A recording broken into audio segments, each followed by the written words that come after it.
আল্লাহ বলেন রোজাদার তোমার পুরস্কার আমি আল্লাহ নিজ হাতে দিব। আল্লাহ আরো মায়া লাগায় বলে না না ও রোজাদার আমি আল্লাহ তোমার হয়ে যাব। তবে কোন রোজাদার? যেই রোজাদার অন্য ধর্মের মতো পানাহার করে না, উপবাস থাকে, কিন্তু ক্যারাম বোর্ড খেলে, লুড্ডু খেলে, গালি দেয়, ঝগড়া করে, বউয়ের হক আদায় করে না, গরিবের হক আদায় করে না, কর্মচারীর হক আদায় করে না, প্রতিবেশীর হক আদায় করে না, মায়ের হক আদায় করে না, বাবার হক আদায় করে না, ভাইয়ের হক আদায় করে না, বোনের হক আদায় করে না, এমন রোজাদারের জন্য আবার ধমকও আছে বড় কঠিন। এই রোজাদারকে আমি আল্লাহ নিজ হাতে পুরস্কার দিব না, এই রোজাদার আমি আল্লাহ তার হব না। রোজাদার তো ওই রোজাদার, ভিন্ন ধর্মের মানুষ যেমন না খাওয়ার সাধনা করে, সে শুধু না খাওয়ার সাধনা করছে, খায় নাই কিন্তু অন্যান্য গুনাহ সব করেছে, এটা রোজা হয় নাই। রোজা তো এটা কঠিন কথা। পেটের খানা থেকে বাঁচায় রাখছি না, এটা ফ্যাটের রোজা। হাতের গুনাহ থেকে বাঁচাও, হাতের রোজা। চোখ থেকে তুমি বেগানার থেকে চোখের নজর বাঁচাও, চোখের রোজা। জবানকে গালাগালি মিথ্যা থেকে বাঁচাও, জবানের রোজা। কানকে গুনার আওয়াজ থেকে বাঁচাও, কানের রোজা। এমন তোমার কানের রোজা হইছে, এদিক দিয়ে হাতের রোজা হয় নাই। অনেকের হাতের রোজা আছে, পেটের রোজা ঠিক হয় না, চোখের রোজা ঠিক হয় না, হবে না। রোজা তো পুরাটাই হতে হবে। তাহলে পুরস্কার কি? আল্লাহ বলেন তুমি আমার আমি তোমার। সর্বোচ্চ ভালোবাসা মোহব্বতের পুরস্কার, তুমি আমার আমি তোমার।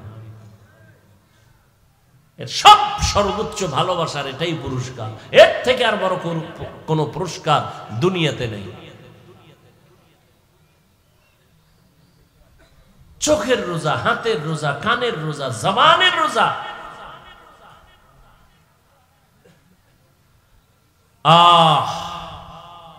রমজানুল মুবারক, রহমতের নবী বলেন আমি তো সেই রজব মাস থেকেই প্রস্তুতি নিতাম রমজানের জন্য, কারণ রজব আমার আল্লাহর মাস, শাবান আমি মুহাম্মদের মাস, রমজান আমার উম্মতের মাস। সাহাবায়ে কেরামদের ইতিহাস বড় কঠিন। এরাও তো মানুষ ছিলেন।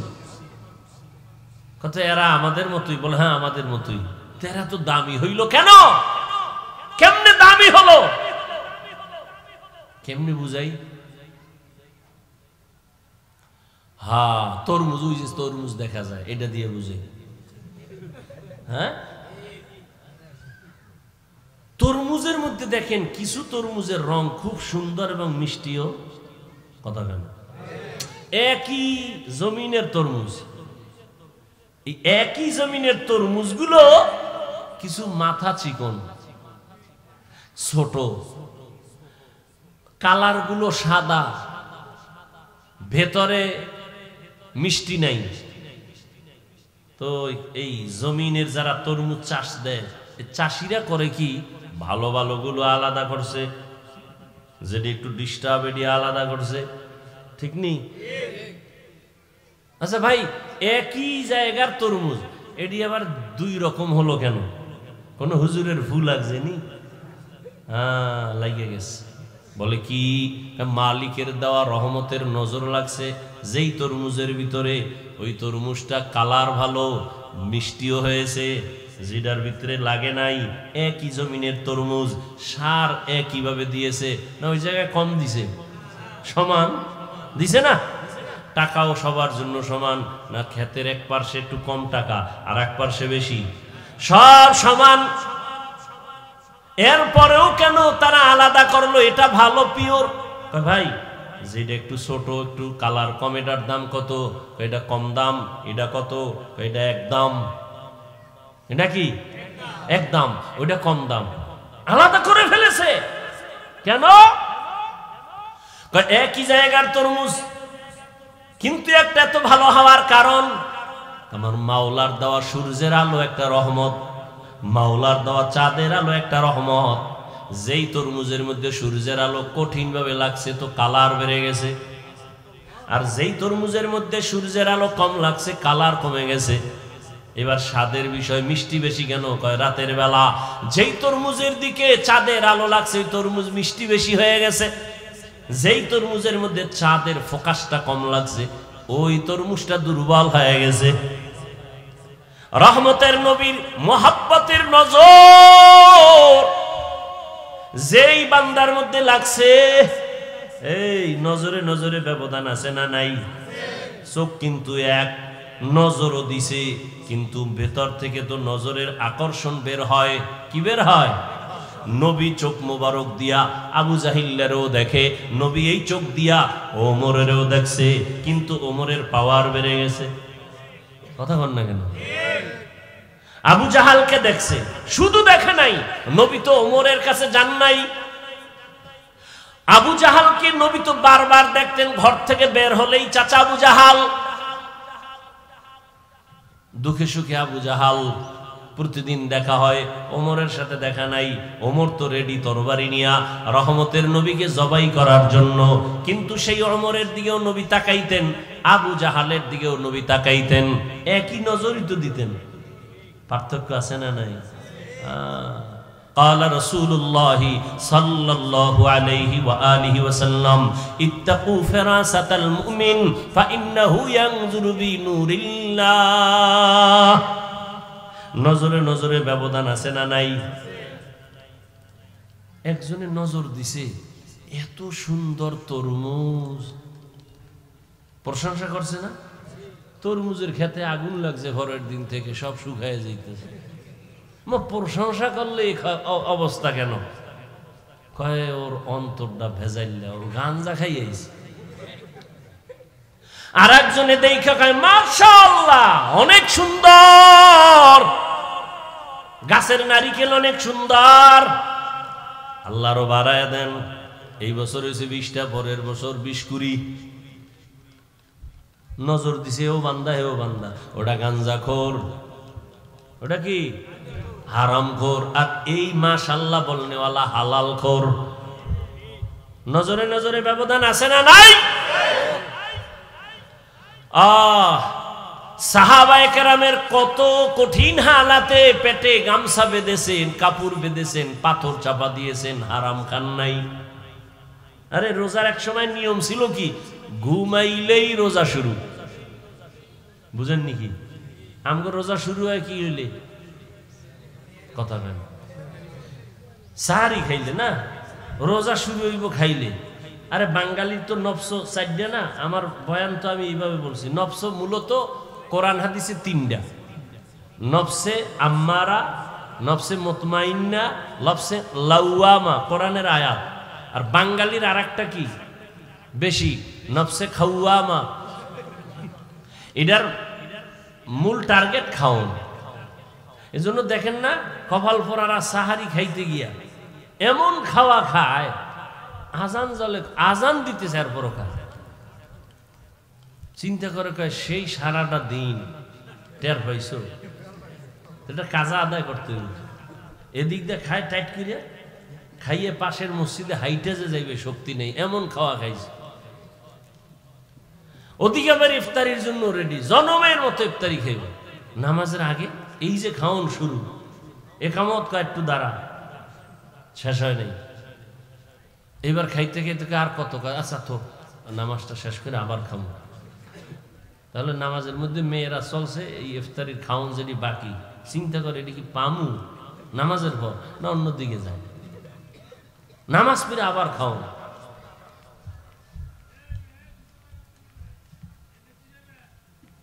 তো খানা থেকে শুরু। আর সাহাবায়ে কেরামের রোজা ঘুমাইলেই শুরু। সাহাবী সারাদিন কাজ করে আসছে, সন্ধ্যাবেলা ঘরে আসছে, খাবে, ইফতার করবে, ঘুমাইলেই কিন্তু রোজা শুরু। এ সন্ধ্যায় ঘুমা আর রাত্র 12টায় ঘুমাইলেই রোজা শুরু। কর্মচারী সারাদিন মাঠে কাজ করার পরে এতটাই ক্লান্ত, আরবের মরুভূমি, বালুকামা এলাকা, সূর্যের প্রখর তাপ, কাজ করে করে দুর্বল হইয়া বাসায় আসছে। ঘরে এসে কয় কিছু খাওন দাও, রোজা রাখছি সারাদিন ইফতারি করি। খাওন ঘরওয়ালি দিতে না দিতে ক্লান্ত অবস্থায় ঘুমায় গেছে, রোজা শুরু হয়ে গেছে আবার। সাহাবী ঘুমের থেকে হঠাৎ সজাগ হয়ে পাগলের মতো হয়ে গেল, রোজা তো আবার শুরু হয়ে গেল, গতকালের কষ্টের কাজ খানাও নাই। পরের দিন আবার কাজে দৌড়, কাজে যাইয়া মাঝখানে গিয়া পড়ে গেছে রাস্তায়, অসুস্থ। সাহাবায়ে কেরাম এতটা দুর্বল অবস্থা দেখা রহমতের নবীরে বললেন রোজাটা ভাঙবেনি। নবী বলেন আল্লাহর পক্ষ থেকে রোজার এত দাম, নামাজের পুরস্কার তো আল্লাহ অন্যের মাধ্যমে দেয়, যাকাতের পুরস্কার তো মাধ্যমে দেন, আর হজের পুরস্কার তো মাধ্যমে দেন, রোজার পুরস্কার তো আল্লাহ নিজে, ভাঙ্গার অনুমতি নাই। আর আপনি রিক্সা চালাইয়া অনুমতি পাইছেন না? আপনি রডের ফ্যাক্টরিতে কাম করেন, সিমেন্ট ফ্যাক্টরিতে কাম করেন, একটা কষ্টের জন্য রোজা ছাড়ছেন। আপনি কি হাদিস পড়েন নাই? রসুল বলছে শুনেন নাই যে একটা রোজা ভাঙ্গা ফেলাইলে মৃত্যু পর্যন্ত যদি আজীবন রোজাই রাখে এই বরকত আর হবে না। তো কে দিল আপনাকে অনুমতি? আপনি অনায়াসেই রোজা ভেঙ্গে ফেলবেন, এর পুরস্কার তো আল্লাহ নিজে। এবার তো সওয়াব টওয়াব বুঝাইলাম অনেক, এবার আসেন প্র্যাকটিক্যাল কিছু কথা দর্শনের দৃষ্টিতে রোজা নিয়ে। হিন্দু ডাক্তার বিশাল আর্টিকেল লিখছে রোজা নিয়ে, রোজা মানুষের উপকার কি। এরা তো আর কিয়ামতের চিন্তা নাই, আখিরাতের সওয়াব টওয়াব কি বাদ, রোজা নিয়ে দর্শন কি, প্র্যাকটিক্যাল রোজার দ্বারা উপকার কি। পৃথিবীতে মানুষ দুই জিনিস চায়। কয় জিনিস বলেন? দুই জিনিস। শান্তি চায়, কি চায়?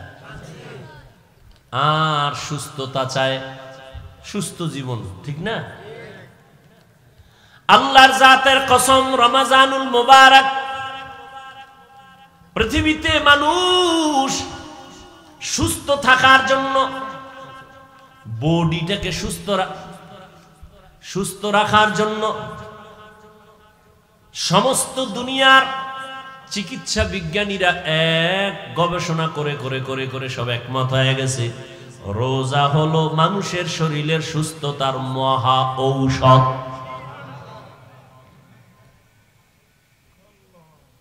আর কপাল পরা রাখা রোজা রাখলে গ্যাস বাড়বে, রোগ বাড়বে। আর সমস্ত চিকিৎসা বিজ্ঞানীরা বলে শরীরকে সুস্থ রাখার মহা এক ঔষধ হলো রোজা। এই জন্য রসুল শুধু রমাজানে রোজা রাখেন নাই, প্রতি সপ্তাহের কিবা সোমবার আর বৃহস্পতিবার রোজা রাখছেন। 2 দিন খাইয়া 1 দিন রোজা, পুরা শরীর কন্ট্রোলে নিয়ে আসবে, ব্যালেন্স ঠিক হয়ে যাবে। আবার 2 দিন খাও, আবার তুমি রোজা রাখো, ব্যালেন্স ঠিক হয়ে যাবে।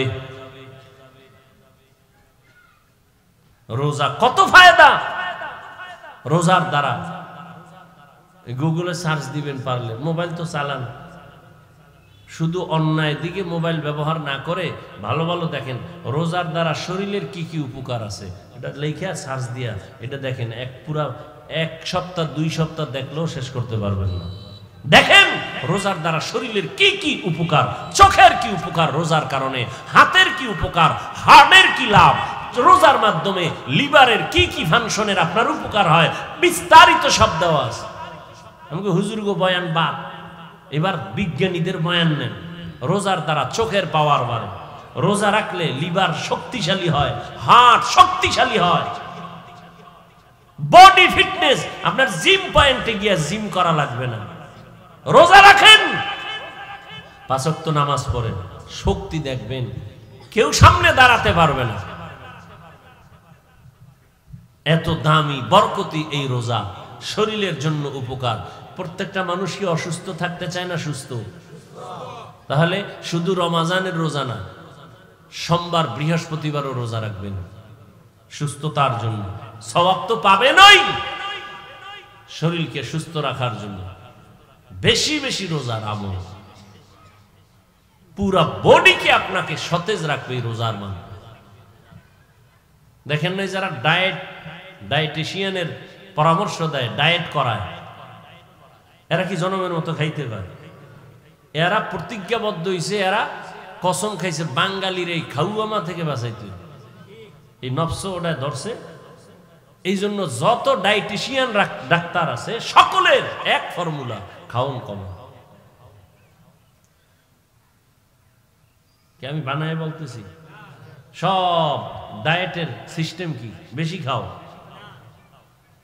সংখ্যায় খুবই, পরিমাণে খুবই কম, বারবার খাও। ভাত বন্ধ, রুটি বন্ধ, ফল বন্ধ। অনেকে বলে ফলও খাওয়া যাবে না, অনেক কিছু, মিষ্টি খাওয়া যাবে না, অনেক কথা। এগুলি নিয়ে আপনারা গবেষণা করেন, দেখেন। না খাওয়ার সাধনা করাইতেছে ডাক্তারেরা, ডায়েট করাইতেছে। একজনে ডায়েট করতে করতে গিয়া 13 কেজি এখন কমায় ফেলাইছে, 80 কেজির থেকে 13 কেজি নাই। হ্যাঁ, এরকম হয়েছে না? ওই যে খায় আউলে জাউলে, ইচ্ছা রকম পাইলেই খায়, পাইলেই খায়, শরীর উল্টা পাল্টা করে ফেলেছে। সব ডাক্তারেরা বলে খাওন কমা, খাওন কমাইয়া দাও। তাহলে খাওন কমাইয়া এই জাতিকে কে বুঝাবে? সমস্ত ডাক্তারেরা পাগল। জাতিকে খাওন কমাও, কমাইয়া খাইতে বলো। না খায়া থাকলেই শরীর ঠিক হবে। আর রাসূল আল্লাহর আইনে রোজা দিয়েছে, কোন ডায়েটের দরকার নাই। রোজা রাখো, এর থেকে বড় ডায়েট পৃথিবীতে আর হতে পারে না। এর থেকে আর বড় ডায়েট কি আছে? রোজা রাখেন, রোজা রাখবেন, ইফতারি করবেন হালাল খানা, সাহারি খাবেন হালাল।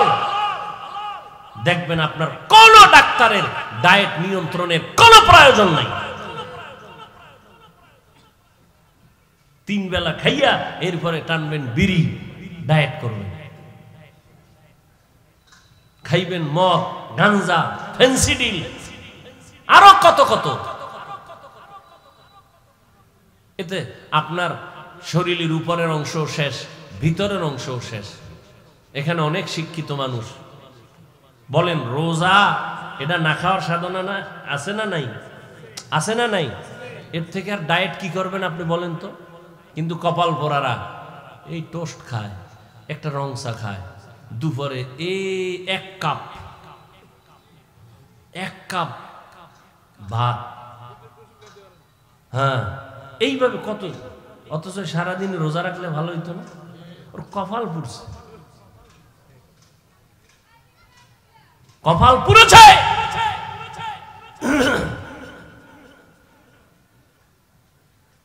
একটা মানুষ যদি বেশি না খায় থাকে, অসুস্থ হয়ে যায়। রোজা এমন একটা আমল, খাওয়ানো আছে, না খাওয়াও আছে, সীমাবদ্ধতার মধ্যে। দেখছেন আপনি সারাদিন রোজা রাখছেন, ইফতারির সময় কি বেশি কেউ চাইলেও পারে খাইতে? মাওলার কুদরতে কন্ট্রোল করা তো। আপনি কেমনে খাইবেন? আপনি রোজা রাখেন না, দেখবেন ইফতারির সময় আপনি যা পারেন নাই, ও চোখের পলকে নেই, খালি দিবে। ওই এক বদনামটা কোন দিকে যায় কইতে না। আমাদের মধ্যে একজন দাওয়াত দিছে বাড়িতে হুজুরের, তো খানা দিতেছে। হুজুরে মাশাআল্লাহ আসন দিয়ে বইয়া খাইতেছে, আম দিতেছে মালিক। হুজুরে কয় ভাই আপনি দিয়া কুলাইতে পারবেন না, সব হেনে রাখেন। আপনি কত দিবেন? আমার যেই টান শুরু হয়েছে, আপনি দিয়া কুলাইতে পারবেন, থুইয়া আপনি বাইরে যান।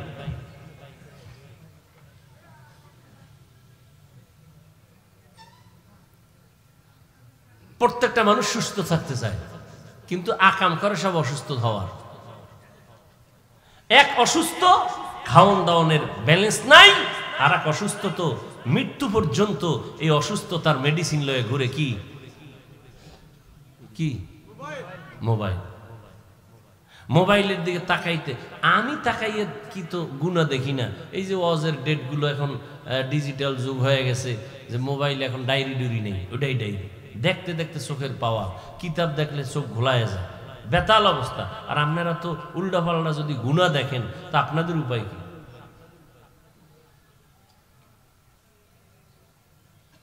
চান সুস্থতা, কিন্তু মেডিসিন হাতে লয়ে ঘুরতেছেন অসুস্থ হওয়ার মেডিসিন। মুহূর্তে আপনাকে অসুস্থ বানায় ফেলে, মাথা ব্যথা বেড়ে যায়, চোখের পাওয়ার কমতেছে, আপনি অসুস্থ হয়ে যাইতেছেন দিন দিন, আপনার খবর নেই। কানের মধ্যে হেডফোন লাগায় শুনতেছে, কানের পাওয়ার কমে গেছে।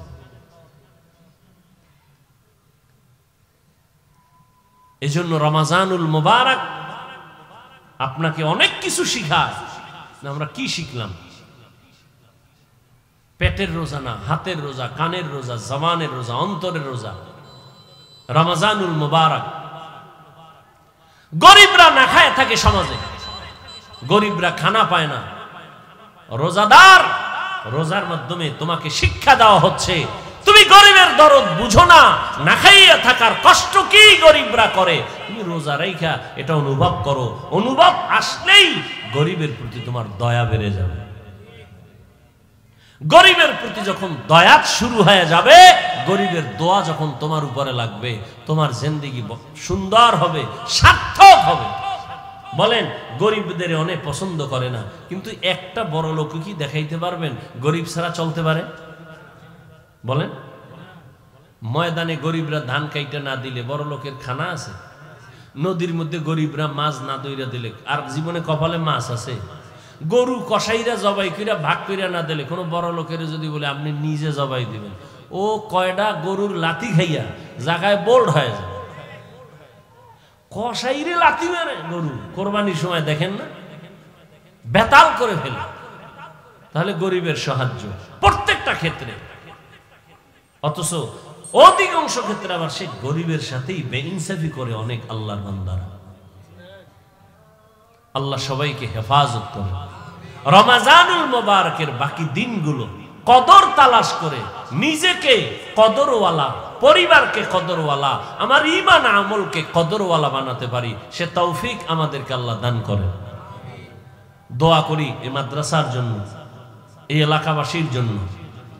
মাদানী হুজুর দোয়া চেয়েছেন, যারা এই দায়িত্বে আছেন মাদ্রাসার কমিটি, এলাকাবাসী সবার জন্য আল্লাহ পাক তাদেরকে পরিপূর্ণ দ্বীনের স্বার্থে, ব্যক্তি স্বার্থে নয়, দুনিয়ার স্বার্থে না, আল্লাহ খেদমত আঞ্জাম দিয়ে যাওয়ার তৌফিক দান করেন।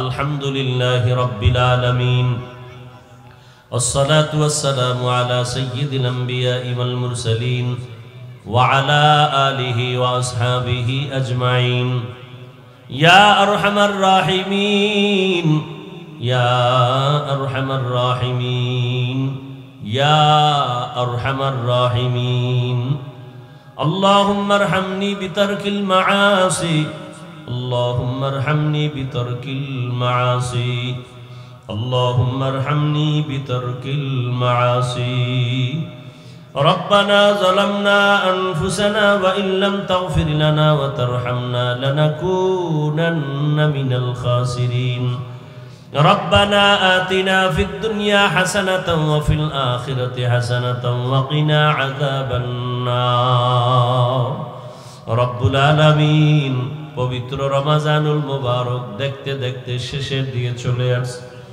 আয় আল্লাহ, রহমতের 10 দিন গেল, রহমত অর্জন করতে পারলাম কিনা বড় চিন্তা।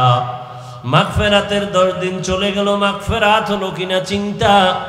নাজাতের 10 দিন চলতেছে, চোখের রোজাও করতে পারি নাই, হাতের রোজাও ঠিক রাখতে পারি নাই, জবানের রোজায় ত্রুটি, কানের রোজার ত্রুটি, অঙ্গ প্রত্যঙ্গ গুনাহ থেকে বাঁচাইতে পারি নাই। আয় আল্লাহ, আজ আপনার মোহাব্বতের বান্দাদের নিয়া এই দ্বীনি মার্কাজ মাদ্রাসার সামনে বসছি, কোরআন সুন্নাহর আলোকে কিছু আলোচনা করেছি। ভুল ত্রুটি ক্ষমা করে আমাদের জীবনের সব গুনাহগুলো মাফ করে দেন আল্লাহ। আয় আল্লাহ তাআলা, রমাজানের বরকত আমাদের দান করেন, রমাজানের রোজার মাধ্যমে তাকওয়া অর্জন করার তৌফিক দান করেন, রমাজানের রোজার মাধ্যমে আপনার সন্তুষ্টি অর্জন করার তৌফিক দান করেন। আয় আল্লাহ, রমাজানের বরকতে আমাদের সবাইকে দিনদার বানায়া দেন। আয় আল্লাহ, রমাজানুল মুবারকের বরকতে ঘরে ঘরে সুন্নতের আমল জারি করে দেন আল্লাহ। আমার কলিজার প্রত্যেকটা যুবককে দ্বীনের খাদেম, কোরআন পড়নেওয়ালা বানায়া দেন। রমাজানুল মুবারকের বরকতে মা বোনদের আবেদা বানায়া দেন, পর্দাওয়ালা বানায়া দেন। এলাকায় শান্তি দান করেন আল্লাহ। আয় আল্লাহ জামিয়া কবুল করে নেন। আয় আল্লাহর খেদমতে যারা আছে সবাইকে কবুল করে নেন। আয় আল্লাহ তাআলা যারা দোয়া চেয়েছেন মাদানী হুজুর সহ সমস্ত উলামায়ে কেরামদেরকে দ্বীনের উপরে মজবুতি দান করেন। আয় আল্লাহ সারা দুনিয়াবাসীকে মাফ করে দেন আল্লাহ।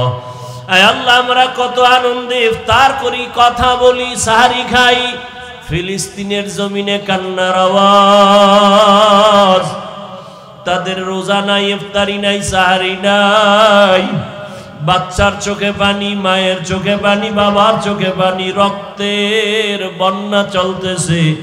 আয় আল্লাহ আপনি ছাড়া আমাদের আর কোনো সাহায্যকারী নাই।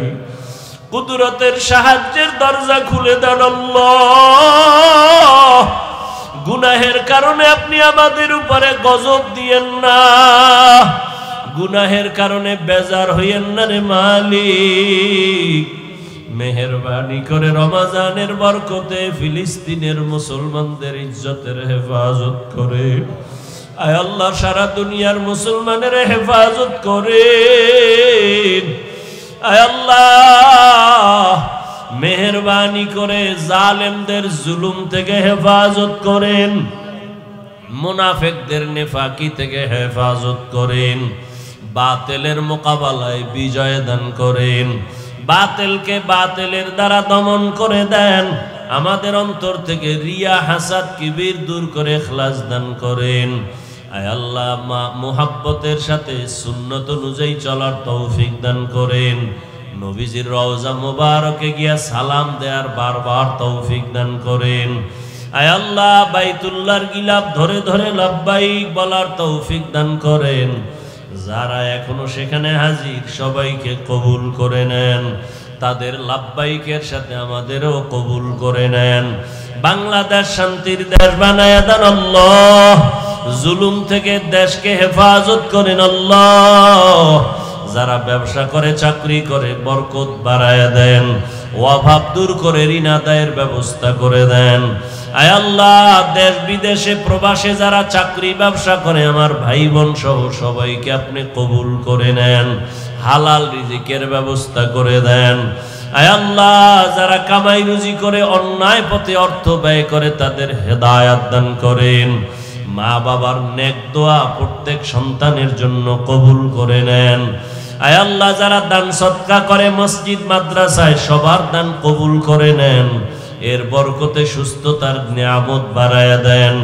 আয় আল্লাহ আমরা যারা হাত তুলেছি জানি না কারা মা হারা, বাবা হারা, এতিম অসহায়, মেহেরবানি করে সব কবরওয়ালাদের জান্নাত দান করেন আল্লাহ। কবরের আযাব চিরদিনের জন্য মওকুফ করে দেন আল্লাহ। যারা বেঁচে আছেন দীর্ঘ নেক হায়াত দান করেন, অসুস্থ যারা সুস্থতার নিয়ামত বাড়ায়া দেন। আয় আল্লাহ তাকওয়া অর্জনের তৌফিক দান করেন, চলার পথে হেফাজত করেন। আলহামদুলিল্লাহ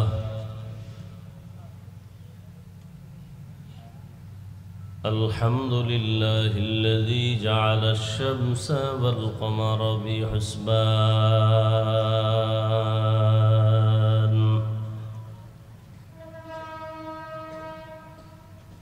ওয়ান নাজমা ওয়াশ শাজারা ইয়াসজুদান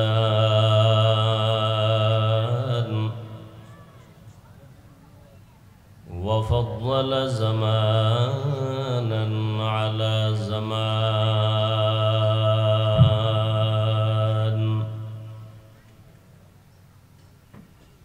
কামা ফাদ্দালা মাকানান আলা মাকান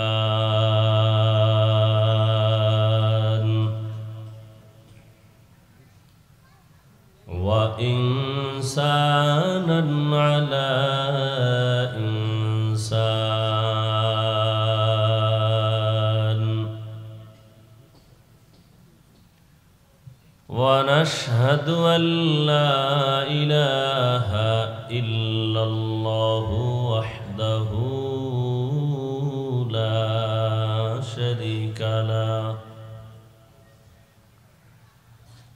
লা জিদ্দা লাহু ওয়া লা নিদ্দা লাহু ওয়া লা মিসলা লাহু ونشهد أن سيدنا وسندنا وحبيبنا وحبيب ربنا وطبيبنا وطبيب قلوبنا ومولانا محمدا عبده ورسوله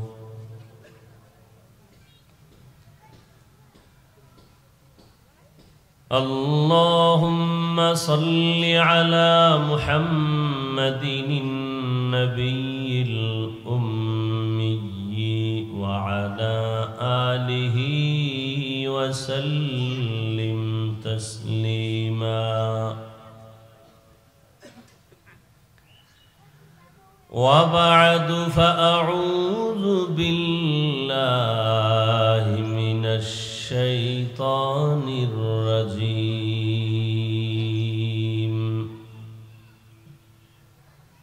بسم الله الرحمن الرحيم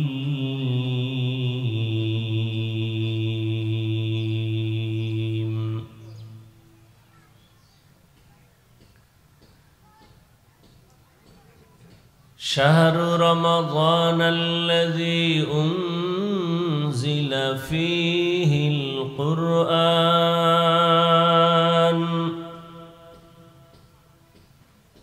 هدى للناس وبينات من الهدى والفرقان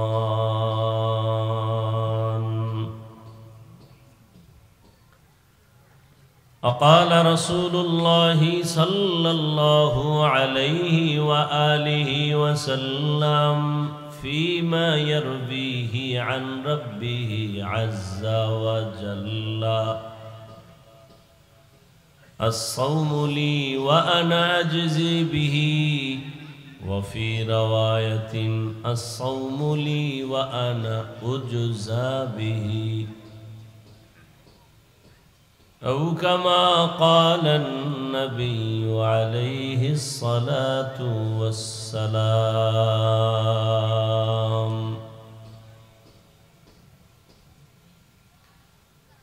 صدق الله مولانا العظيم وصدق رسوله النبي الأمي الكريم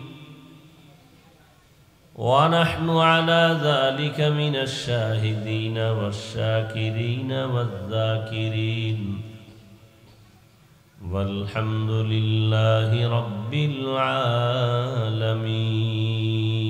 العالمين سبحانك لا علم لنا إلا ما علمتنا إنك أنت العليم الحكيم رب اشرح لي صدري ويسر لي أمري واحلل عقدة من لساني يفقه قولي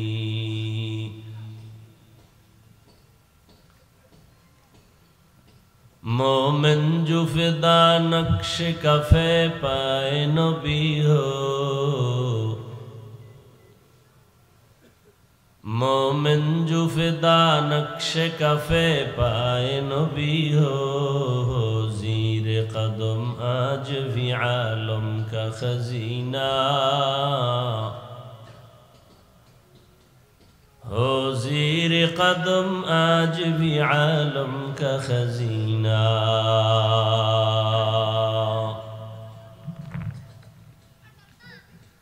गर सुन्नत नबवी की करे पैरवी उम्मत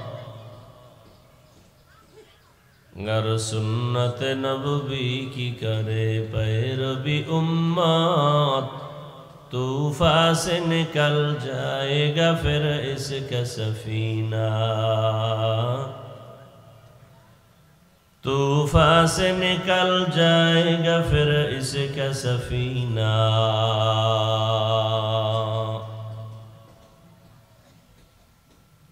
आशिक हो बिरादर शहंशाह दो आलम,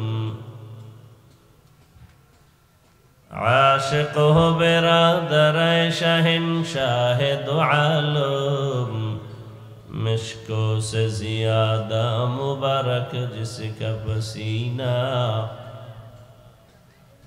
मिश्को से ज़ियादा मुबारक जिसका पसीना।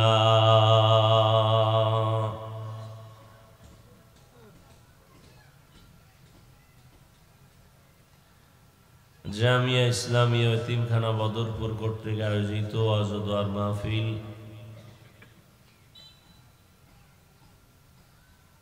রমাজানুল মুবারক এর তাৎপর্য পূর্ণ কিছু আলোচনা এ বরকতি মজলিস। মজলিসে উপস্থিত মুহতারাম সম্মানিত সভাপতি জনাব মোহাম্মদ হারুন রশিদ সাহেব, হযরত উলামায়ে কেরাম, এলাকার বিভিন্ন স্থান থেকে আগত আল্লাহ পাকের আশিকিন, জাকিরিন, শাকিরিন, মুহিব্বিন, মুরব্বিয়ান আযম। ভাই ভলিউমটা একটু বাড়ান তো মাইকে, হালকা।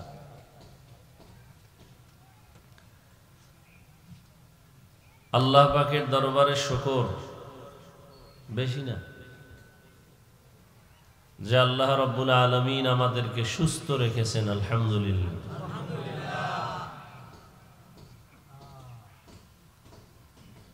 এবং হাজারো লাখো মানুষের ভেতর থেকে বাছাই করে পৃথিবীর মধ্যে শ্রেষ্ঠ মজলিস, উলামায়ে আহলে হকের মজলিস, কোরআন ও হাদিসের আলোচনার মজলিস, এই বরকতি মজলিসে আল্লাহ আমাদেরকে কবুল করেছেন। আর একবার পড়ি আলহামদুলিল্লাহ।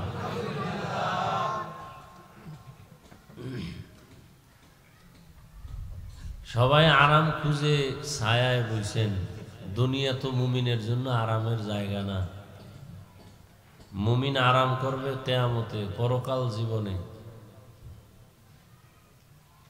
আরবের যেই রৌদ্রের তাপ সেই তুলনায় তো বেশি না। মজলিসটাকে সুন্দর করা সুন্নত, অতএব সেই সুন্নতের মহব্বতে কাছাকাছি এসে বসেন, বরকত পাবেন। বরকতের টাইম, বরকতের সময়। প্রতিদিন তো আর আপনাদেরকে নিয়ে বসা হবে না। আল্লাহ সবাইকে কবুল করেন।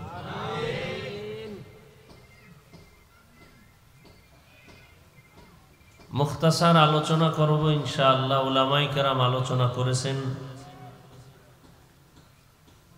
কোরআনে হাকিমের এক আয়াতে কারিমা, রসুলের এক হাদিসের অংশ, হাদিসে কুদসি আমি আপনাদের সামনে তিলাওয়াত করেছি।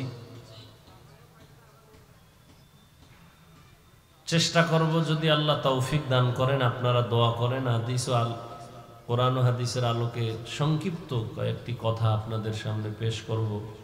ওয়ামা তৌফিকি ইল্লা বিল্লাহ। রমাজানুল মুবারকে প্রোগ্রাম অন্যান্য বছরের তুলনায় এবছর নেই। আপনারা জানেন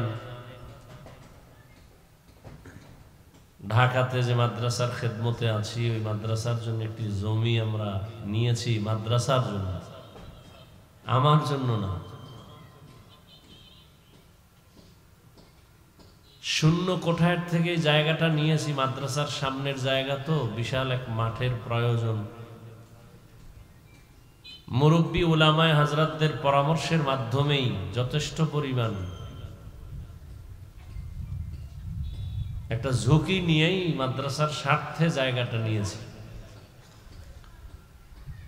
মন্তব্যের তো আর শেষ নেই। অনেকে বলে আমি নিয়েছি, এক একজনের এক এক মন্তব্য। যাই হোক, ওই জায়গাকে কেন্দ্র করে আমি প্রোগ্রাম বাহিরে নেইনি। অনেক মেহমান আসেন, রাতে তারাবির পড়ে। এই এখনো আপনাদের কুমিল্লার অনেক ওলামায়ে কেরাম শুধু হাঁটার উপরে শুধু সালাম দিয়ে বলছি পরে কথা হবে, বের হয়ে চলে আসছে।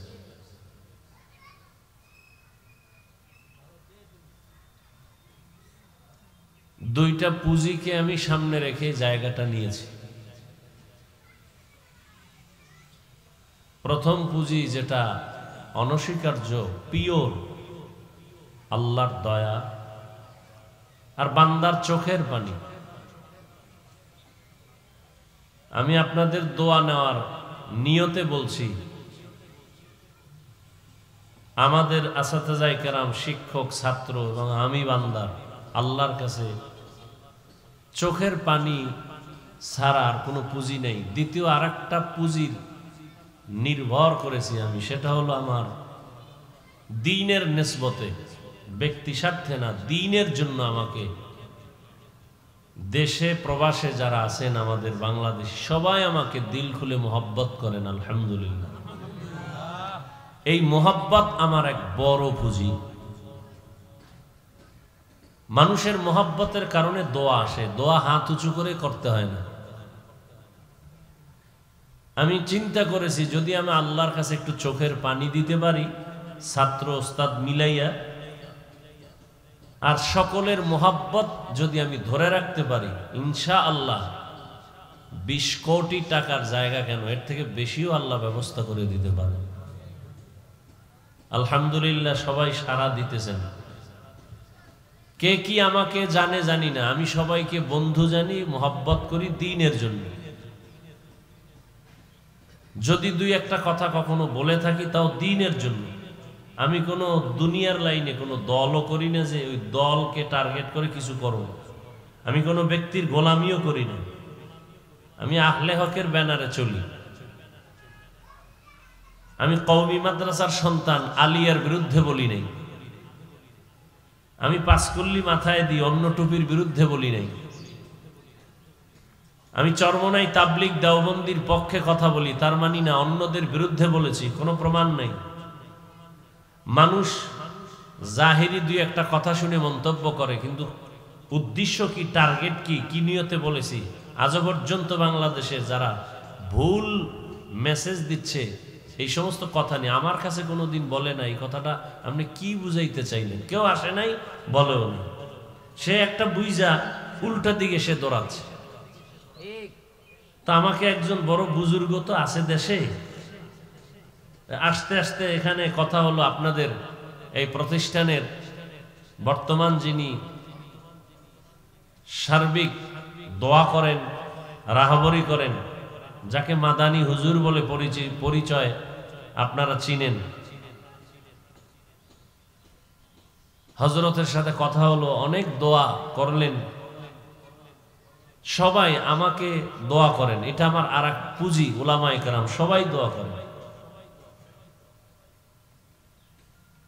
আমি চরমনাইকে মোহাব্বত করি, এর মানে এটা না যে অন্য কোনো পীরের বিরুদ্ধে আমি বলি।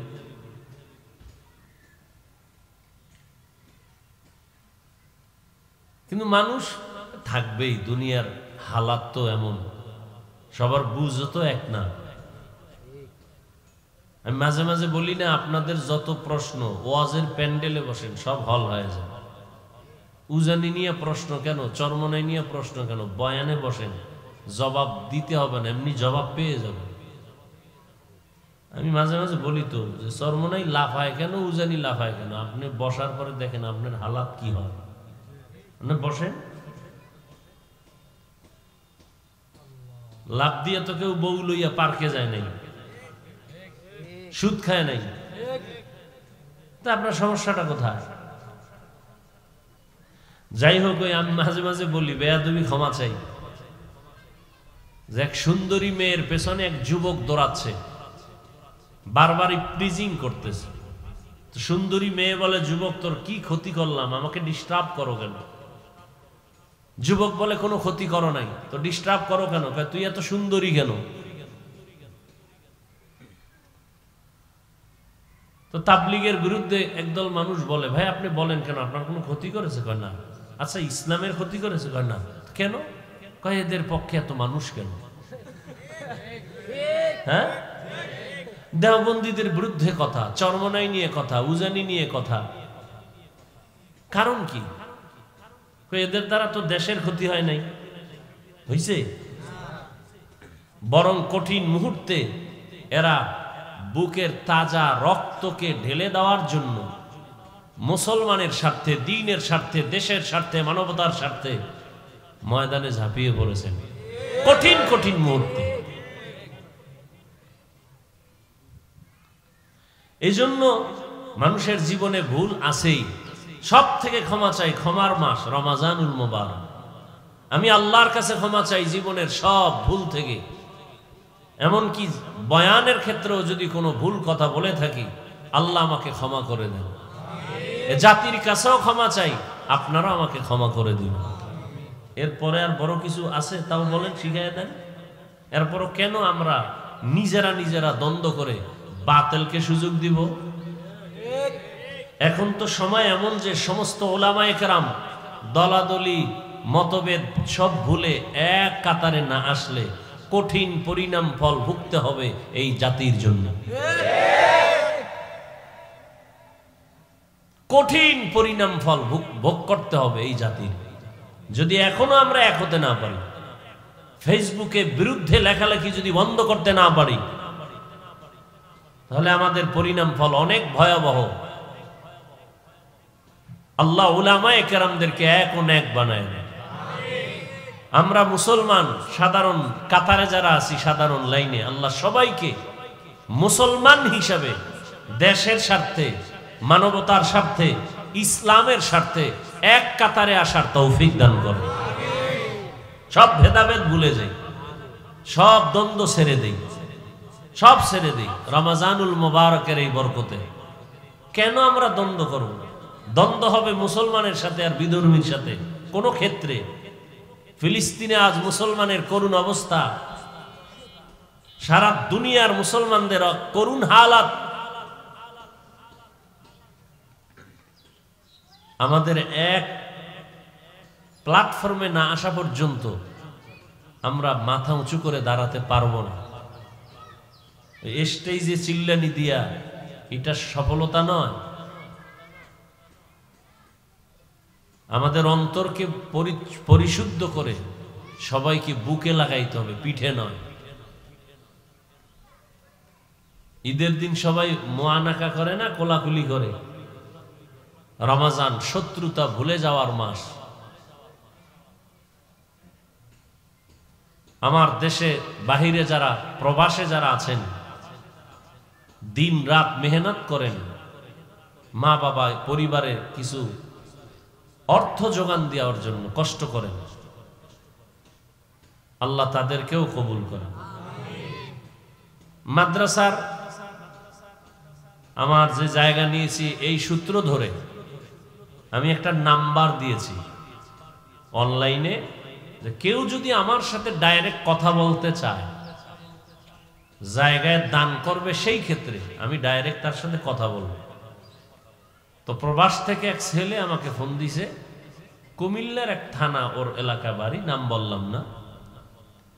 আমাকে ফোনে কথা বলতেছে, তো বললো হুজুর আপনি একটু সময় দেন, আমাকে মেহমান বসা। আমি বললাম বলো। তো যুবক ছেলে বললো হুজুর আপনি তো ওয়াজ মাহফিল করেন, দোয়া করেন, একটা কথা যদি আপনি বলেন তাহলে কথাটা সবাই শুনবে। বললাম কি? বলে আমি যে এলাকায় আছি, প্রবাসের এই অঞ্চলে আমাদের দেশের অনেক যুবকরা টাকা পয়সা কামাই করে জুয়া খেলে।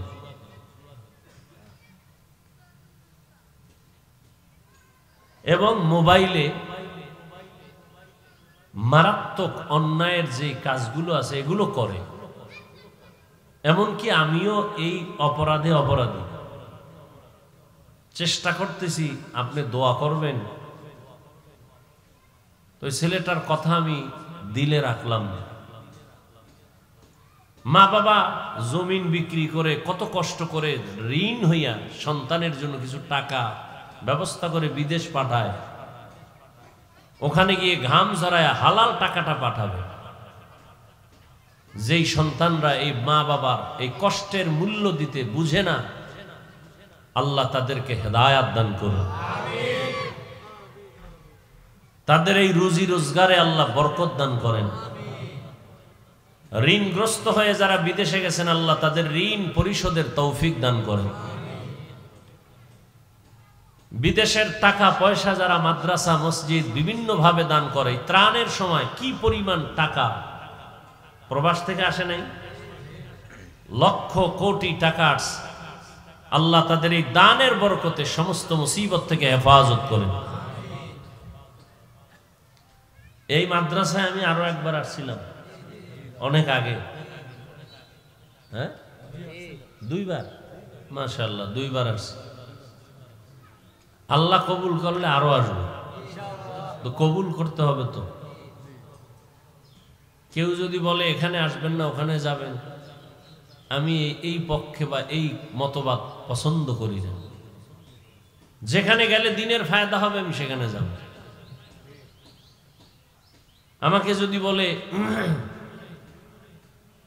কোনো যাদেরকে আমরা বাতিল মনে করি সেখানে যাইবেন, আপনি বয়ান করবেন, ওই এক জায়গায় আপনাকে এই পাশে, বেশি ঠিকানা দেওয়া যাবে না, অজাইছিলাম আরো অনেক আগে, অনেক আগে।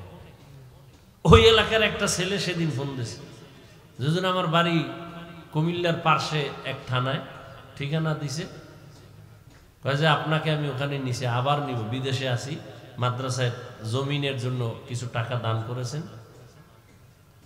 যখন আমি তো এই অবস্থায় চলি, কোনো আবাও নাই কাবাও নাই। যখন বয়ানে আসছি, যেখানে বয়ান মাঠের পাশে বিশাল মাজার, এবং ওই এলাকা সব আমাদের পাঁচকুল্লি বিরোধী। এখন ওই জায়গার যে মুরব্বী একজন বড় আলেম, সে বলে হাফিজ ভাই আমাকে এলাকাটা তো খুব মুখালেফ, পাঁচকুল্লি পছন্দ করেন, আপনি টুপিটা পাল্টায় বয়ানে উঠেন। আমি বললাম কায়া পাল্টাবার অভ্যাস তো আমার নেই। বলে মানুষ আসবে না, কি মনে করবে। আমি বলি আমাকে বসার মতো সুযোগ দেন, স্টেজ পর্যন্ত আমাকে বসায় দেন, বাকি আল্লাহর হাওলা, টেনশন করেন কেন। তো বসলাম, সেখানে এখন কওমি মাদ্রাসা হয়েছে, আলহামদুলিল্লাহ।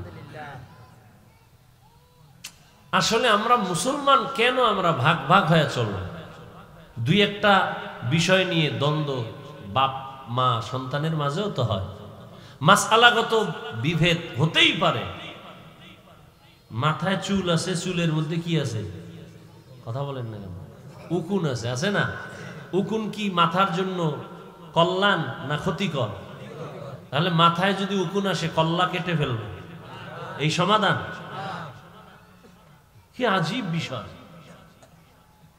কমুকের মাথার চুলের মধ্যে উকুন আছে, কল্লা কেটে দাও, এটা তো সঠিক সমাধান নয়। অমুক ব্যক্তি অন্যায় করে, তাকে এখানে আসতে দেওয়া হবে না, এটা তো সমাধান নয়।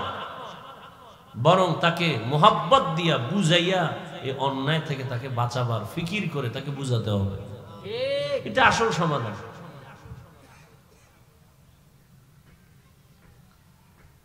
রমজানুল মুবারক আসতেছে আসতেছে বলতে না বলতে শেষ। রহমতের 10 দিন, মাগফিরাতের 10 দিন আছে না শেষ? কি চলতেছে? নাজাতের 10 দিন, সামনে কদর। কদর মানে শুরু হয়ে গেছে, বেজর রাত। 20 রমজানের পর থেকে যত বেজর রাত হবে সব কদর তালাশ করো।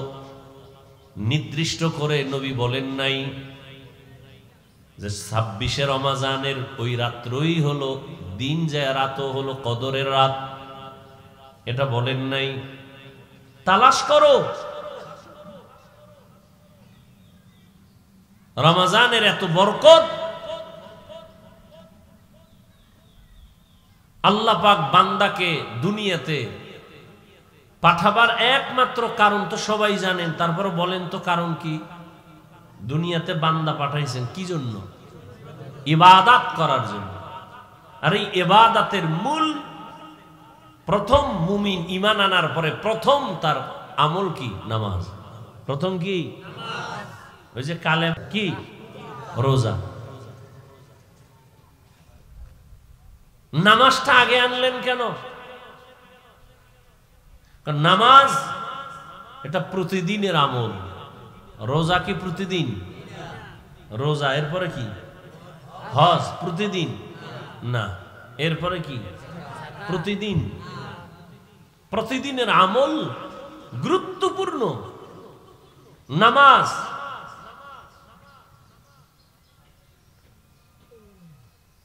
আর নামাজ এমন একটা আমল যার মধ্যে রোজার নমুনা আছে, যাকাতের নমুনা আছে, হজের নমুনা আছে।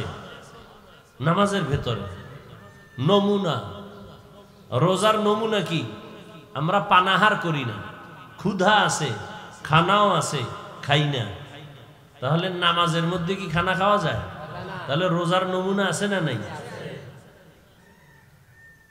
হজের নমুনা আছে, যাকাতের নমুনা আছে।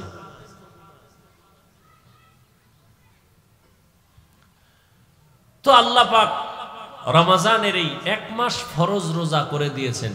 এত বরকত কেন? আল্লাহ বলেন, শাহরু রমাদানাল্লাযী উনজিলা ফীহিল কুরআন। রমজান এমন একটি মাস যে মাসে আমি কোরআন অবতীর্ণ করেছি, হুদাল লিন্নাস, দুনিয়ার সব মানুষের হেদায়েতের জন্য।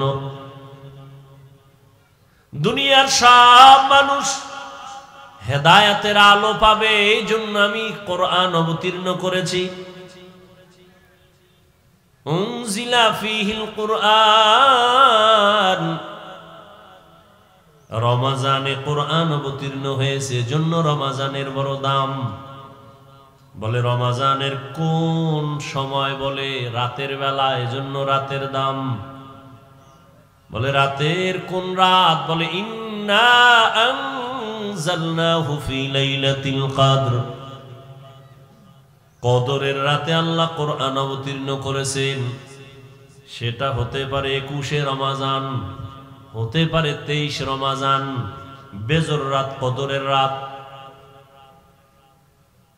এজন্য এই রাতের দাম। বলে কত দাম? লাইলাতুল কদরি খায়রুম মিন আলফি শাহর, 1000 মাস লাগাতার যদি কেউ ইবাদত করে। কয় মাস? 1000 মাস লাগাতার যদি ইবাদত করে, এই 1000 মাস ইবাদত করে বান্দা যা পাবে, রমজানুল মুবারকের কদরের রাতের ইবাদত করে বান্দা এতটুকু নয়, বলে খায়রুন, তার থেকে আরো বেশি পাবে, তার থেকে আরো বেশি। মুফাসসিরিনে কেরাম বলেন, এখানে বলা হয়েছে আলফি শাহর, 1000 মাস। বলে তুই ওই সময় যখন কোরআন অবতীর্ণ হয়েছে রাসূলের উপরে, তখন 1000-এর উপরে গণনা ছিল না। মুফাসসিরিনে কেরাম বলেন, কিয়ামত পর্যন্ত এই অঙ্ক যত বাড়বে, লাখ, কোটি, মিলিয়ন, ট্রিলিয়ন, বিলিয়ন, আরো যা আসবে এর থেকেও বেশি। আতিনা ফি দারে দুনিয়া না হাসান, আতিনা ফি দারে উকবা না হাসান, ইয়া গিয়াসাল মুস্তাগীসিন ইহদিনা লিফতিখারা বিল উলুমে वल गिना हर घड़ी दे, नेको तू तैयार है, जो न मांगे उससे तू बेजार है। কদরের রাতের দাম বেড়ে গেল। হাদিসে পাকে রহমতের নবী বলেন, রমজান মাসের পুরা রোজা না, মাত্র একটা রোজার দাম কত জানো?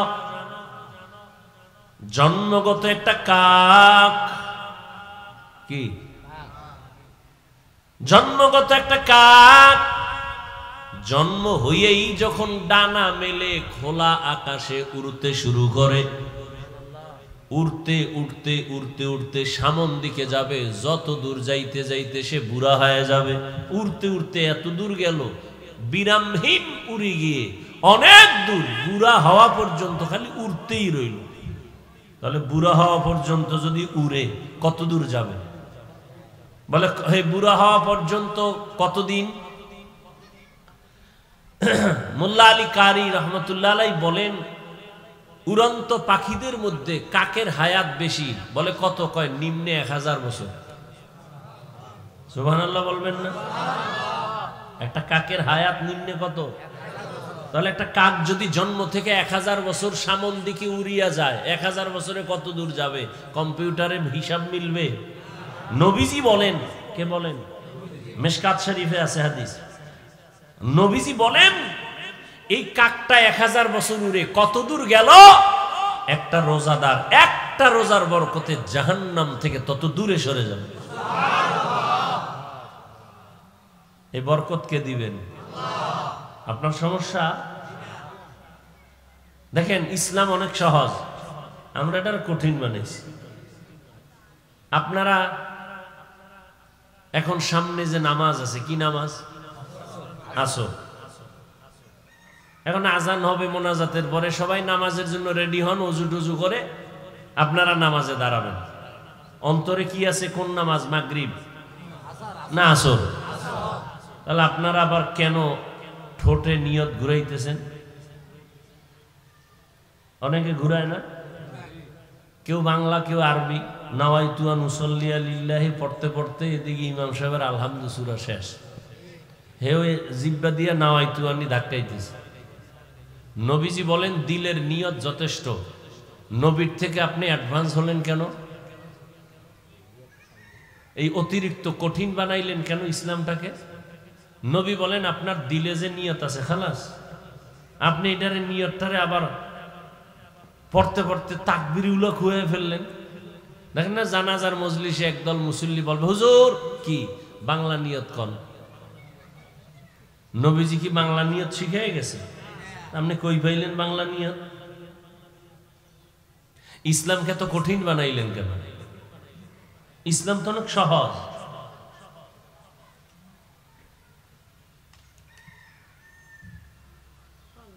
জাকাত দিবেন, জাকাত দেওয়া এটা দয়া না।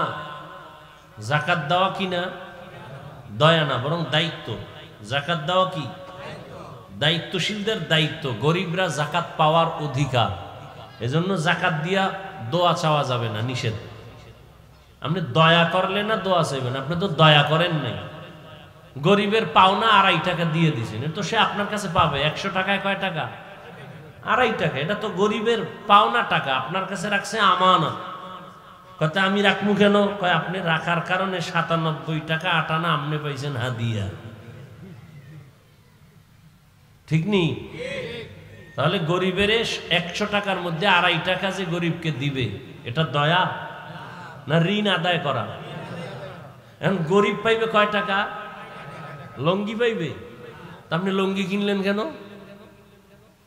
গরিবের 2.5 টাকা, হাজারে 250 টাকা হিসাব করে আপনি টাকাটা গরিবের দিবেন। ও ইফতার কিনবে, ও ঘরের কাজ আছে, ও স্ত্রীর কাপড় কিনবে, পরিবারে একটা চলার জন্য একটা সেলাই মেশিন কিনবে। আপনি ওই কাপড় কিনে দিছেন, গরিবের অনুমতি নিছেন, যার যে টাকার মালিক আর থেকে নিছেন, যেই আমি তোমার 3rd ক্লাসের কাপড় কিনে দিতেছি। পৃথিবীতে কোম্পানি এর থেকে দুর্বল কাপড় আর বানায় না। এই কাপড় দিয়ে জাকাত, আর এটাকে আপনি মনে করেন দয়া। আফসোস, 100 টাকার মধ্যে 2.5 টাকার মালিককে। তো মালিকের টাকা দিবেন, ওইটা কি করবে না করবে মালিকের বিষয়। আপনি কেন পাতলা কাপড় কিনলেন 3rd ক্লাসের কাপড়, যেটা ফিন্দা যায় না অন টাইম? কি টাইম? আমি কি বানায় বলতেছি? কি আপনারা বড় লোক মানুষ, এই জাকাতের কাপড় দিয়ে অন টাইম না সব? আচ্ছা দোকানে কম দামের কাপড় নাই, তাহলে লিখতে হবে কেন জাকাতের কাপড় পাওয়া যায়? লিখতে হবে কেন? লিখতে হবে কেন জাকাতের কাপড় পাওয়া যায়? কেন ওই দোকানে কম দামের কাপড় নাই? কোম্পানি বানায় নাই? তো জাকাতের কাপড় পাওয়া যায় কেন? এই কথা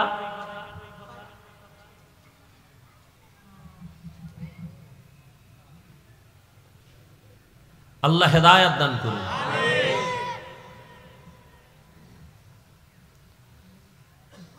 তো রমজান দেখতে দেখতে শেষের দিকে রহমতের 10 দিন চলে গেল। রহমত পাইছেন কতটুকু হিসাব মিলাইছেন নি? মাগফিরাতের 10 দিন চলে গেল, পাইছেন কি মাগফিরাত? নাজাতের 10 দিন চলে যাচ্ছে, কতটুকু জাহান্নাম থেকে নাজাত অর্জন করতে পারলাম? একজন মুমিন হিসাব করবে রমজান কেন আসছে। দুনিয়াতে যত মানুষ আছে, যে কোনো ধর্ম পালন করে, সবার জন্য রোজার আইন আছে। হিন্দুরাও রোজা রাখে, খ্রিস্টান রোজা রাখে, ইহুদিও রোজা রাখে, বৌদ্ধরাও রোজা রাখে। সিস্টেম আলাদা, নাম আলাদা। কোন কোন ধর্মে রোজার নিয়ম হইল না খাওয়ার সাধনা, না খাইয়া থাকার সাধনা। কেমন? এমন ধর্মের মধ্যে বলা আছে যে এমন না খাইয়া থাকো যে না খাইতে না খাইতে যদি মরিয়া যাও বিনা হিসাবে জান্নাত। না খাওয়ার সাধনা, এই সাধনা হিন্দুদের মধ্যে আছে না নাই? প্রত্যেক ধর্মের মধ্যে আছে। তবে আমাদের রোজাটা না খাওয়ার সাধনা না, আমাদের রোজার সাধনা আল্লাহ পাওয়ার সাধনা। ইয়া আইয়ুহাল্লাযীনা আমানু কুতিবা আলাইকুমুস সিয়ামু কামা কুতিবা আলাল্লাযীনা মিন ক্বাবলিকুম লাআল্লাকুম তাত্তাকুন। আল্লাহর ভয় অন্তরে জমা করার সাধনা। বলে আল্লাহর ভয় 1 মাসে অর্জন কইরা বাকি 11 মাস সাইজ কইরা ফেলবা। রমজানের 1 মাসের সাধনা দিয়া বাকি 11 মাসকে কমপ্লিট নিয়ন্ত্রণে নিয়ে আসবা। বলে রমজানের সাধনা মানে কি? বলে পেটের ভেতরে প্রচন্ড ক্ষুধা, সামনে খানাও রেডি, ইফতারির বাকি আছে আর 20 মিনিট। পেটে ক্ষুধা আছে না নাই? পানির পিপাসা আছে না নাই? সামনে খানা আছে না নাই? এমন ক্ষুধা লাগছে যে 10 জনের ইফতারি রেডি, মনে হয় আমি একা খেতে পারবো। কি প্লেটের মধ্যে যা দিছে 20 মিনিট বাকি, এই পরিমাণ পেটে ক্ষুধা, মনে চায় পুরা 10 জনের প্লেটের খানা আমি একা খেতে পারবো। মনে মনে বলি 2-3 জন যদি যাইতো গা, 2-3 প্লেট আমি পেতাম। কিন্তু আল্লাহর কুদরত, বিসমিল্লাহ বলি আজান দেওয়া মাত্র যখন শরবতের গ্লাসের পানি টান দেয়, নিজের প্লেটের খানা খাওয়ার ক্ষুধা থাকে না। हर के दारत खौफे हकदार दिल मदम, हर के दारत खौफे हकदार दिल मदम, जन्नतुल मअवा देहद ओ রামকাম। তাহলে যেই কারণে পেটে ক্ষুধা, খানাও সামনে, খাই না কেন? খানা হারাম, ওটা নাপাক। নাপাক, ক্ষুধা আছে না নাই? খানাও সামনে রেডি এবং হালাল, খাই না কেন? আল্লাহর ভয়। যেই আল্লাহর ভয় অন্তরে জমা করেছো, অন্তরে ভয় থাকার কারণে পেটের ক্ষুধা আছে, খানাও আছে, খাই না কেন? আল্লাহর ভয়। ঠিক ওইটাকে অন্তরে বুঝি কইরা, যেই আল্লাহর ভয়ে খানা আছে, ক্ষুধাও আছে, খাই না, আল্লাহর ভয়। ঠিক আমার হাতে একটা টাচ মোবাইল আছে, মোবাইলের মধ্যে গুনার সিনেমা হল আছে নাই? মনও চায় একটু খুইলা দেখি। যেই কারণে খানাও আছে, ক্ষুধাও আছে, খাই না কেন? আল্লাহর ভয়। মোবাইলও আছে, গান দেখারও সুযোগ আছে, দেখবো না কেন? এই সাধনা। যেই আল্লাহর ভয়ে খানা আছে, ক্ষুধা আছে, খাই না, ঠিক ওই আল্লাহর ভয় অন্তরে জমা করে মোবাইল আছে, গান শোনার সুযোগ আছে, কানের মধ্যে তার লাগায়া শুনবো না আল্লাহর ভয়ে। ওই একই ভয় অন্তরে জমা করে মোবাইল আছে, গান নাচ দেখার সুযোগ আছে, দেখবো না কার ভয়ে? জবান আছে, কথা বলার সুযোগ আছে, গালি দেওয়ার মতো মেজাজ আছে, কিন্তু দিব না কেন? আল্লাহর ভয়ে। এটাই হলো রোজার সাধনা, তাকওয়ার সাধনা। আল্লাহর ভয় অন্তরে জমা করিয়া ক্ষুধার কারণে খানাও খাই না, আল্লাহ বেজার হবে, এই কারণে ক্ষুধা থাকার পরও খানা খাই না। একা একা রুমের মধ্যে বসে পানি পান করতে পারি, পান করি না, আল্লাহ বেজার হবেন। ঠিক মোবাইলটাও হাতে নাও মুমিন, আল্লাহর ভয় নিয়ে বলো। গান দেখার সুযোগ আছে, দেখবো না কেন? বলে আল্লাহ বেজার হবে। নাচ দেখার সুযোগ আছে, দেখবো না কেন? আল্লাহ বেজার হবে। গান শোনারও সুযোগ আছে, কানের মধ্যে আওয়াজ নেওয়ার সুযোগ আছে, গান শুনবো না কেন? আল্লাহ বেজার হবেন। আমি হাত দিয়া অন্যায় করব না কেন? আল্লাহ বেজার হবেন। আমি জবান দিয়া গালি দিব না, গীবাত করব না, মিথ্যা বলবো না কেন? আল্লাহ বেজার হবেন। এই রোজার সারা মাসের মূল কথা এগুলোই। তাহলে পুরস্কারটা কেমন? বলে পুরস্কারটা অন্যরকম এক পুরস্কার। বলে কি? বলে বান্দা তুমি গার্মেন্টসে চাকরি করো, ফ্যাক্টরিতে কাজ করো, তোমার মাসের বেতনটা ম্যানেজার দিয়ে দেয়, চেক দেয়, লেখা দেয় সাইন দিয়া। তুমি ম্যানেজারকেও ভালো করে চিনো না, ম্যানেজারের আবার পিএস আছে। কি আছে? পিএস। তোমার বেতন সাইন করে চেকটা দিয়ে দিল, যাও। বেতনটা যে কে দেয়? ম্যানেজারও দেয় না। কে দেয়? মালিক। কে দেয়? মালিক। এখন যদি ঘোষণা হয়ে যায় আমার এই রোজার মাসে যারা ওভার ডিউটি করবা, মালিক ঘোষণা দিছে আমি নিজের হাতে ঈদের আগের দিন রাত চাঁদ রাতে আমি আমার কর্মচারীদেরকে আমার পক্ষ থেকে সর্বোচ্চ পরিমাণ হাদিয়া দিব, পুরস্কার দিব। খুশি না বাজার? মনে মনে কয় ম্যানেজারেরই চিনি না, পিএস এর সাথে কত ধমক, একটা চেক পাস করানোর জন্য খুব দৌড়াদৌড়ি করি বেতনের জন্য। মালিক আমাদের সামনে আসবে, আমাদেরকে পুরস্কৃত করবে। তাহলে ওভার ডিউটি করিয়া সবাই রেডি। মালিকের সাথে মোলাকাত হলে চেহারাটা দেখব, এত দয়া করবে, এই দয়ার অনুগ্রহ আমি নিব। আল্লাহ পাক বলেন, বান্দা নবীরে বলেন জানায় দেন, জমিনে যত আমল বান্দা করে সব আমলের পুরস্কার আমার ম্যানেজারের মাধ্যমে দেই, আমার গোলাম যারা আছে, আমার মখলুক যারা আছে ফেরেশতার মাধ্যমে দেই। কিন্তু রোজাদারকে বলে দেন, এ রোজাদারেরা তোমরা যদি রমজানে রোজা রাখো এর পুরস্কার কারো মাধ্যমে দিব না, আমি আল্লাহ কিয়ামতের দিন হাজারো কোটি মানুষের সামনে আমি আল্লাহ রোজাদারকে সামনে উপস্থিত করে আমার নিজ হাতে পুরস্কার দিব। আতিনা ফি দারে দুনিয়া না হাসান, আতিনা ফি দারে উকবা না হাসান। আল্লাহ পাক হাদিসে কুদসিতে নবীকে বলেন, না না আমি পুরস্কার কি দিমুটু, ওরে কত দিলে ওর এই পুরস্কার হবে? ও যা করছে। বলে না হুজুর যেই বয়ান করছেন, হুজুর যে আমগো জন্য করছে, এটা লাখ কোটি টাকা দিলেও শোধ হবে? হবে? আল্লাহ কয় রোজাদারেরা প্রচন্ড ক্ষুধা, সামনে খানা খায় না, এত ত্যাগ, এত কোরবানি, ওকে আমি কি পুরস্কার দিব? যা দিলে শেষ হবে না, সব বাদ। আমি আল্লাহ ওর হয়ে গেলাম। কি দিব? কোনো দেওয়া টাওয়া নাই, আমি আল্লাহ তোমার হয়ে গেলাম।